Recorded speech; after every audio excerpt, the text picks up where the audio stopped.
Yung mga naiipon namin manure, tinatambak muna namin dito. Ayan. Siguro mga ilang daang sako itong nakatambak dito. At hinahayaan namin partly mag-decompose. Gaya ng nakikita nyo guys, itong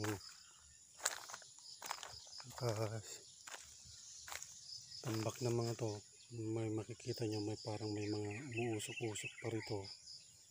Yan yung epekto ng slow na decomposition ng mga manure. So yung init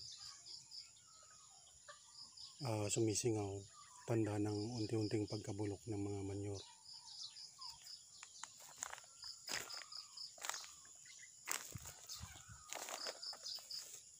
So doon yung isang aming composting area o kaya vermisanctuary, yung structure na yun.